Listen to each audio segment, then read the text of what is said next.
Assalamualaikum warahmatullahi wabarakatuh. Selamat pagi. Hari ini kita akan membahas tentang asuhan keperawatan pada klien dengan kecemasan atau biasa kita sebut ansietas ya. Tentunya setiap orang pasti pernah mengalami yang namanya cemas ya. Termasuk juga mahasiswa utamanya ya.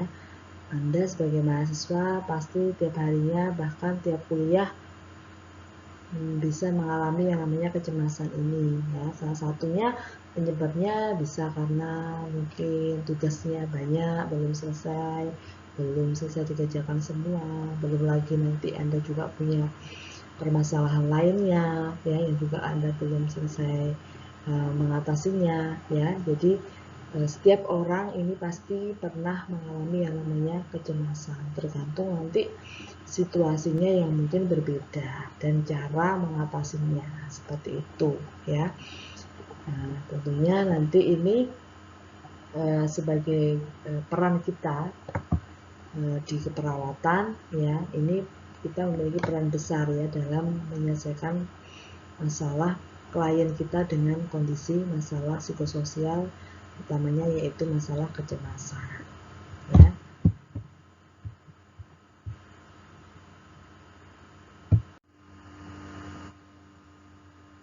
Kecemasan ya, perasaan cemas ya, feeling kita terhadap kecemasan yang kita alami. Sebenarnya kecemasan itu apa gitu ya, sehingga kita saat ini kita sedang mengalami cemas seperti itu ya, sehingga kita kenal dengan tanda-tanda cemas gitu ya. Salah satunya khawatir, lalu gelisah ya, mungkin bisa juga tanda gejalanya sering bertanya, itu tanda-tandanya orang cemas. Nah, cemas itu sendiri penyebabnya ya atau etiologinya itu belum spesifik, artinya tidak spesifik, is very multifaktorial ya, jadi banyak sekali penyebabnya itu yang dikatakan cemas, atau bahasa lainnya itu memikirkan sesuatu yang belum pasti terjadi, itu sudah dipikirkan ya, jadi jangan-jangan misalkan seperti itu, takutnya gitu, padahal sesuatu itu belum terjadi gitu, itu yang dinamakan cemas ya. Ketika seseorang ini cemasnya masih bisa dikendalikan ya, bisa dikontrol seperti itu, nah ini masih dalam respon, artinya responnya itu normally aja gitu ya, fisiologis gitu, normal saja, karena cemas itu suatu reaksi alami dari tubuh kita terhadap stres gitu ya. Stres itu kan respon tubuh terhadap tekanan yang kita dapat dari luar gitu, misalkan tekanannya apa, kita diberi tugas, otomatis tubuh kita meresponnya ya, kita harus segera menyelesaikan, kita harus butuh waktu untuk menyelesaikannya, kita mungkin butuh energi untuk menyelesaikannya. Nah, itu yang menjadi pemikiran kita gitu ya.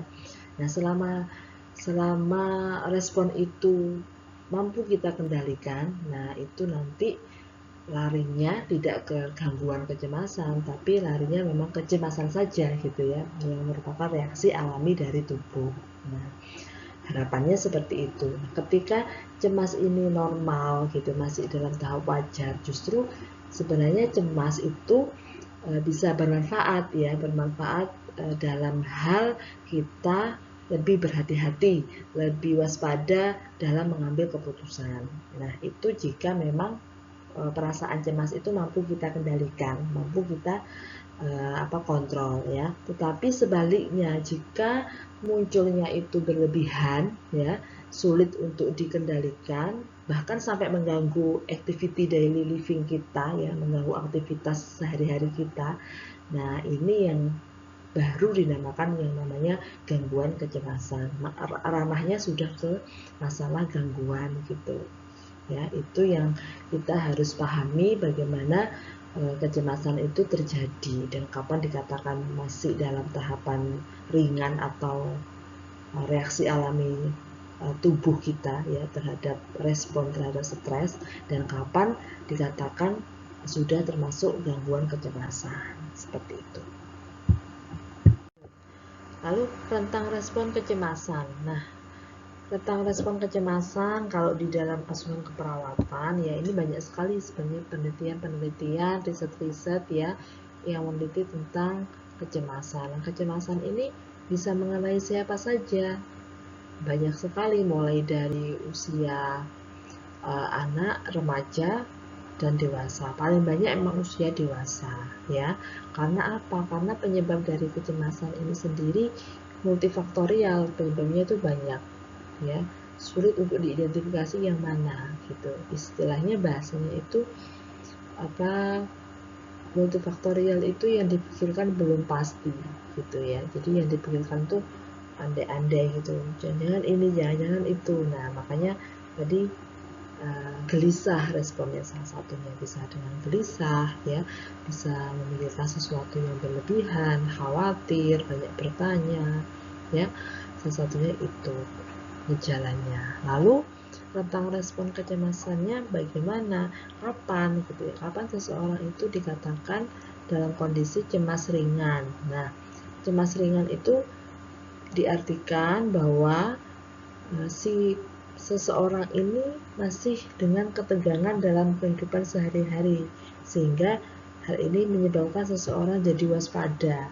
Jadi masih dalam batas normal sebenarnya ya, dalam batas normal. Sehingga kenapa?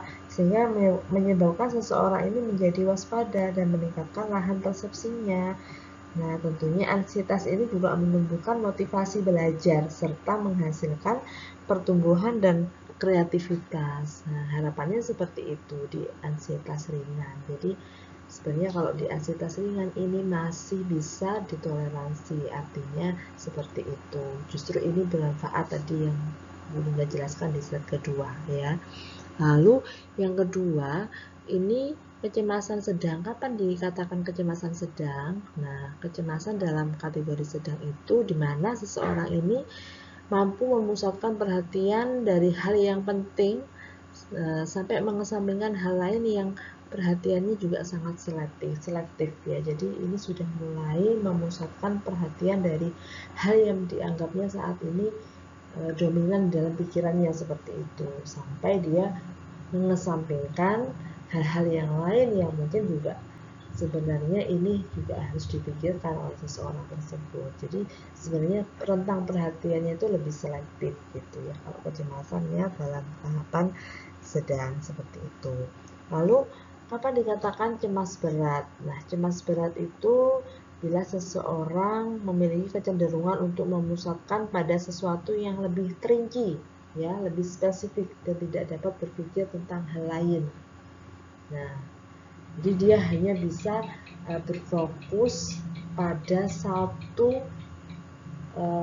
pemikiran saja, satu pikiran aja. Apa yang dia pikirkan, misalkan dia sangat cemas akan besok ujiannya, misalkan ujian skripsinya ya, dia nggak bisa memikirkan hal yang lain, dia hanya fokus di skripsinya, seperti itu. Bahkan diajak bicara hal-hal lain dia sudah tidak tertarik, dia tidak mau untuk membahasnya, dia hanya fokus di salah satu tadi yang dia pikirkan, misalkan skripsi. Nah, ini sebenarnya juga tidak boleh gitu. Ini yang kalau seperti ini terlalu berlebihan, nanti jatuhnya ke tahapan yang nomor 4, yaitu tingkatan panik gitu ya. Dimana panik ini berhubungan dengan ketakutan dan merasa diteror, jadi berlebihan gitu ya, kehilangan kontrol di dalam tingkatan panik, serta tidak mampu melakukan apapun walaupun dengan pengarahan. Jadi panik adalah rentang respon yang sangat berbahaya ya di dalam rentang respon kecemasan, seperti itu ya. Kita lanjutkan. Nah, di slide ini Anda bisa lihat ya, nah ini gambarnya orang kalau sedang mengalami yang namanya cemas ya, di benaknya itu perasaannya takut ya, lalu bahkan cemas, tadi cemas yang dimaksud di sini adalah khawatir, gelisah ya.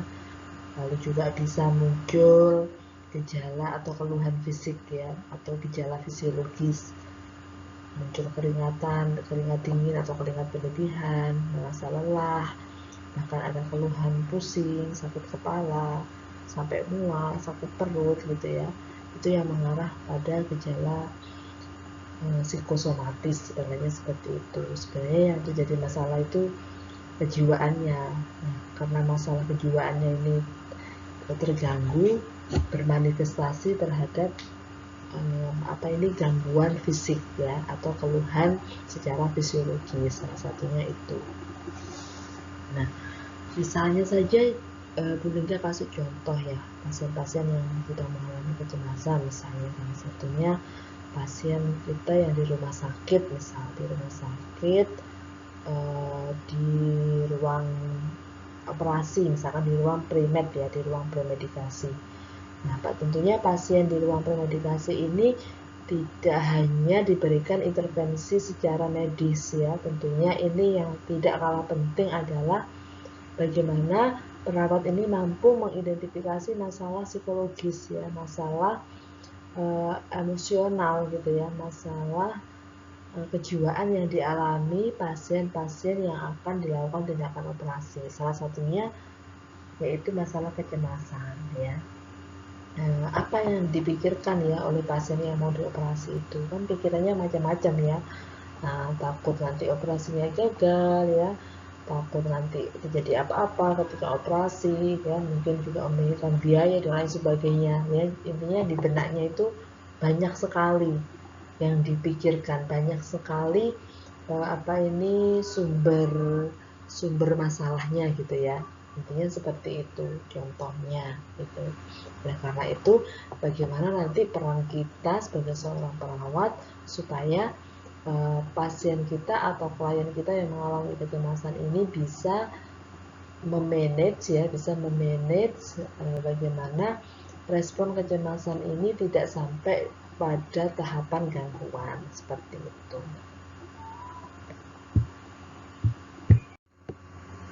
Lalu kapan perasaan cemas itu bisa muncul? Nah, kira-kira kapan seseorang ini bisa mengalami cemas seperti itu bahasanya ya? Seseorang ini bisa mengalami cemas ya pada saat misalnya mau melakukan wawancara kerja, bisa seperti itu ya, atau mungkin menunggu hasil pemeriksaan dokter ya, memeriksa sesuatu yang belum pasti, jangan-jangan nanti penyakit saya lebih parah, misalkan seperti itu. Padahal belum tentu yang dipikirkan itu demikian, seperti itu. Itulah cemas gitu ya. Kalau berlebihan tadi tak terkendali, ya bahayanya panik. Nah, panik larinya kemana? Ya tadi larinya ke aktivitas motorik yang tidak bisa dikendalikan. Mungkin bisa berlari-lari, bisa mungkin sampai agresivitas misalkan ya. Misalkan sampai mungkin marah seperti itu ya, sampai ada tindakan-tindakan yang tidak terarah, itu bahayanya seperti itu. Lalu misalkan apa saja yang bisa memunculkan rasa cemas selain misalnya menghadapi wawancara kerja, menunggu hasil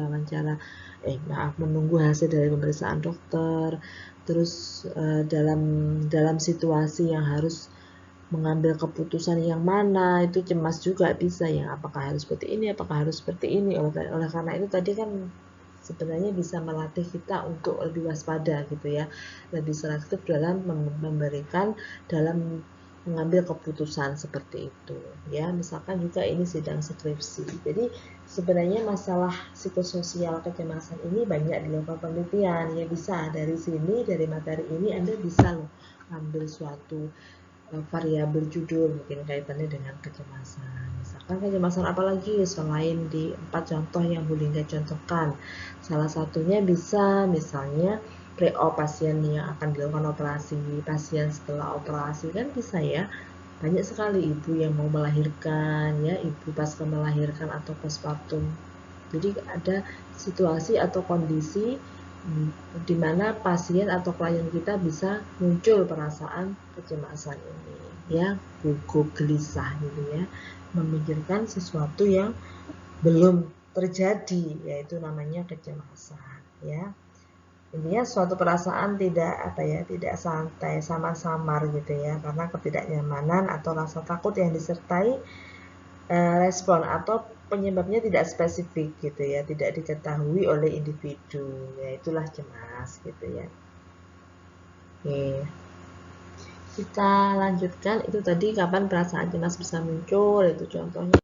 Lalu kenali jenis cemas yang mengancam kesehatan jiwa ya. Jadi cemas jika masuk di tingkatan yang berat ya, sampai dengan tadi tingkatannya panik, ini bisa mengancam kesehatan jiwa kita, bahkan sudah disebut gangguan kecemasan gitu. Tidak hanya kecemasan, tapi sudah termasuk gangguan kecemasan. Nah, ini di Depkes RI ya, di Kemenkes sudah diklasifikasikan ya, dikategorikan. Ini ada 5 kategori ya. Kenali jenis gangguan cemas. Ada gangguan panik ya. Gangguan panik itu disertai tanda gejala fisiologisnya ya. Salah satunya dengan peningkatan, ada perubahan ya pada vital sign ya. Bisa jantung berdebar, berkeringat, bahkan ada chest pain ya, nyeri dada ya, fright ya, lebih merasa ketakutan seperti itu. Nah, sampai bahkan kalau panik bisa tersedak ya, merasa di ujung tanduk misalkan seperti itulah. Ini bahayanya kalau sudah termasuk gangguan kecemasan ya. Lalu gangguan kecemasan sosial atau fobia sosial. Nah, ini misalnya apa? Cemas yang luar biasa ya terhadap situasi sosial, berinteraksi dengan orang lain sebelum, sesudah maupun selama dalam situasi tersebut. Nah, seperti itu. Jadi dia tidak nyaman dengan kondisi sosial yang ada di lingkungannya, tidak mampu untuk beradaptasi. Mungkin kondisi sosialnya itu yang membuat tidak nyaman seperti itu, entah karena sesuatu hal apa gitu ya, yang tidak spesifik, misalkan seperti itu. Lalu nomor 3, ini gangguan kecemasan umum. Ya, umum itu penyebabnya ya multifaktorial ya, misalkan tadi bisa disebutkan Bu Lingga tadi, maju skripsi misalkan itu ya, atau pasien-pasien yang mau dilakukan tindakan operasi ya, menunggu pemeriksaan dokter dan lain sebagainya tadi. Itu kecemasan umum.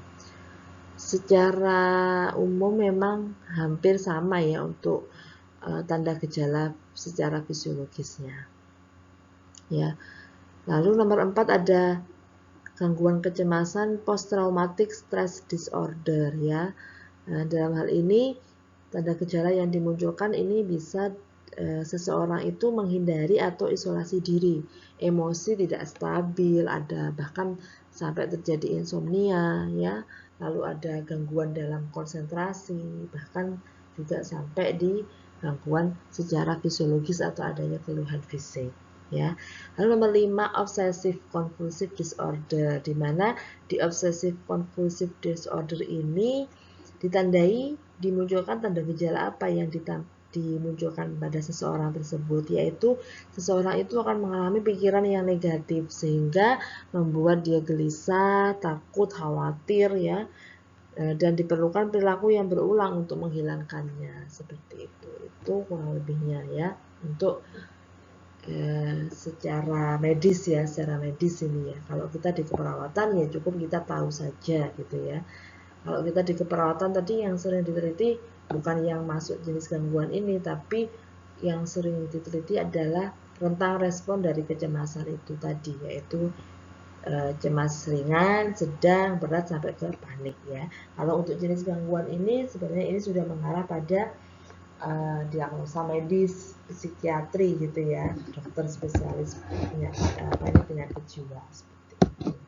Kita juga harus tahu ini, makanya kita bahas pelan-pelan ya tentang gangguan kecemasan. Nah, ini sama aja seperti tadi ya sebenarnya. Lalu secara secara umum itu sebenarnya untuk bisa mengatasi stres ya bisa Anda lakukan ya, selain nanti ada beberapa yang ada di materi ini juga ada di intervensi keperawatan ya. Salah satunya itu dengan atur nafas. Ini sama dengan yang ada di intervensi keperawatan kita di strategi pelaksanaan tindakan keperawatan untuk SP generalis ya.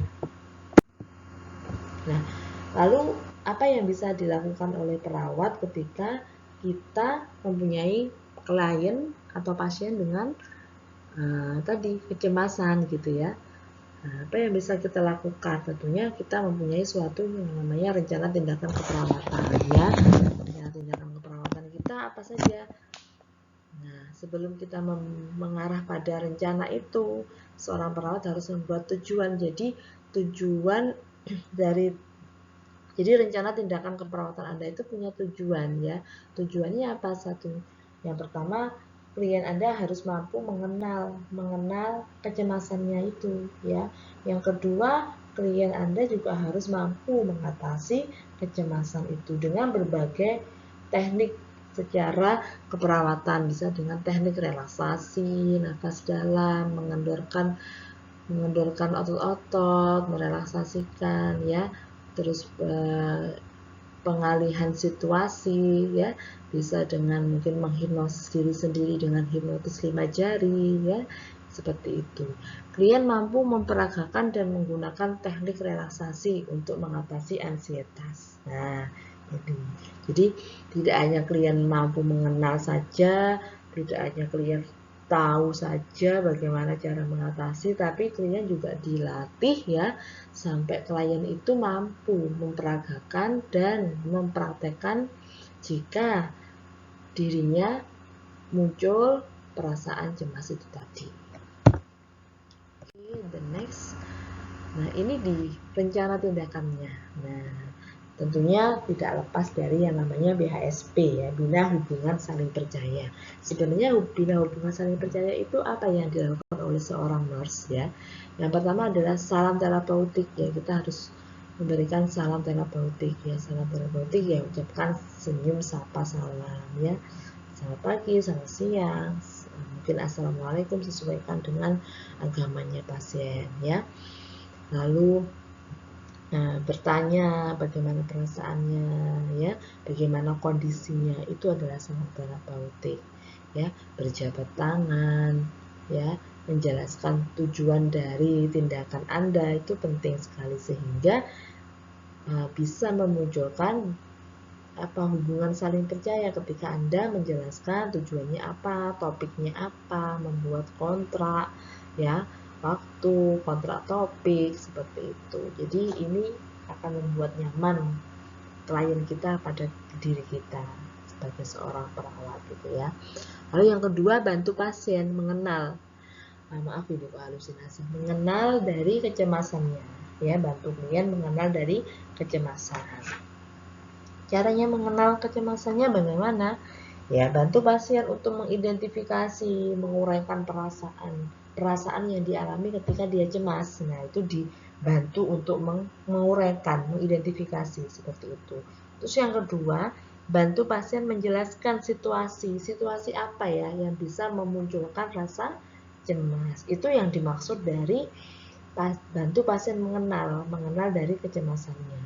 Mengenal dengan cara apa tadi yang pertama? Yang pertama adalah bagaimana klien mampu mengidentifikasi perasaannya saat ini. Yang kedua, klien mampu menjelaskan situasi apa yang bisa memunculkan cemasnya. Lalu yang ketiga, klien mampu mengenal penyebab dari kecemasannya. Apa yang menyebabkan kecemasan itu muncul. Lalu pasien bisa menyadari perilaku akibat kecemasan ya. Jadi perilaku apa yang nanti akan terjadi jika pasien mengalami kecemasan seperti itu ya. Itu yang dimaksud bantu pasien mengenal ansietas. Lalu yang nomor 3 adalah ajarkan pasien teknik relaksasi tadi ya. Teknik relaksasi itu bisa dengan pengalihan situasi ya, atau distraksi namanya ya.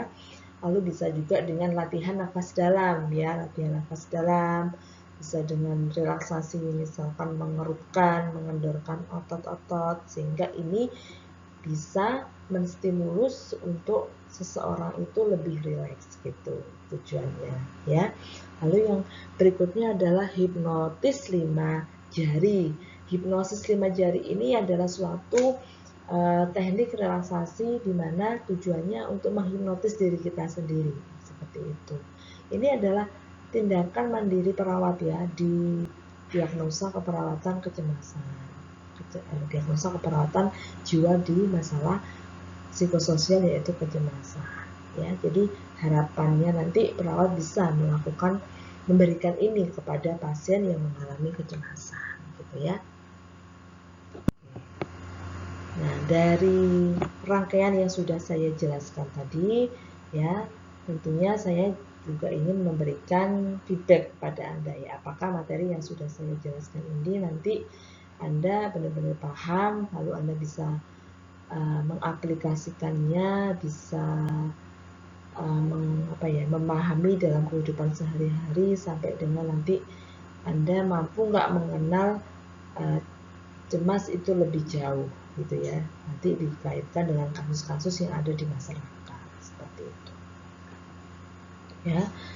Silakan untuk disiapkan ya, alat tulis Anda ya, bisa dengan laptop, bisa dengan kertas ya.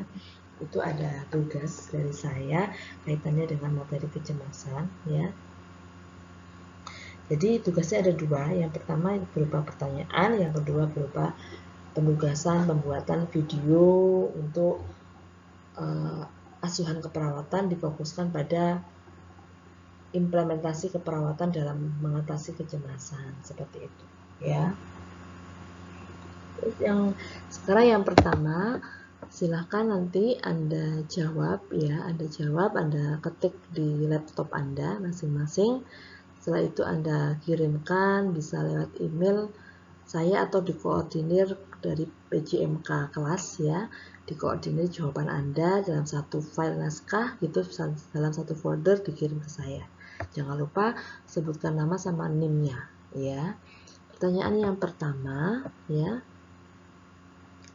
silakan Anda sebutkan ya,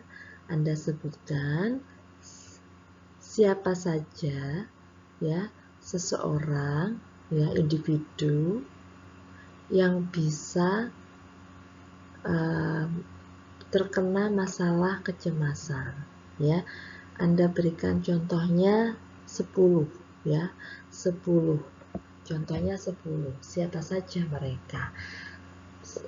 Tidak hanya Anda tuliskan siapa saja, tapi situasinya ya, situasinya yang seperti apa ya, gitu ya, artinya siapa mereka dalam situasi apa gitu ya. Silahkan disebutkan 10 ya. Lalu setelah nomor 1 selesai, nomor 2 ya.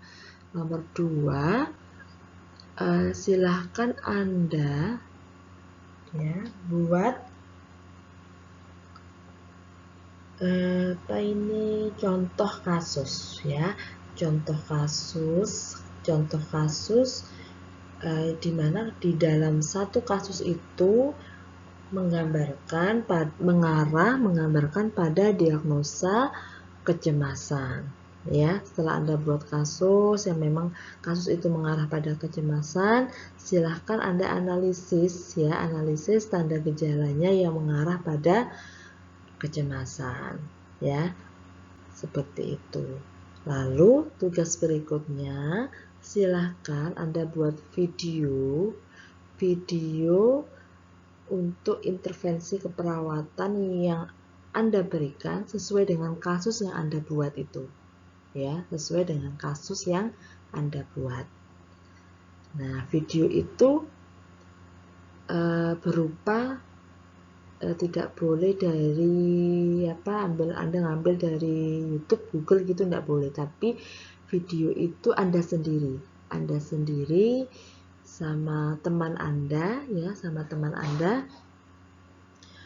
silahkan bermain peran ya, role play ya, bermain peran. Misalkan Anda kelompoknya si A, misalkan melakukan teknik distraksi, pengalihan situasi. Nah, itu nanti dibuat videonya tentang itu, seperti itu. Nah, nanti video itu ditampilkan dulu, misalkan di slide video itu tentang kasusnya ini, diagnosanya ini, intervensinya seperti ini, gitu ya. Kira-kira ada gambaran ya dari tugasnya Bu Linda. Nah, berarti nanti silakan dibuat kelompok ya, dari total mahasiswa.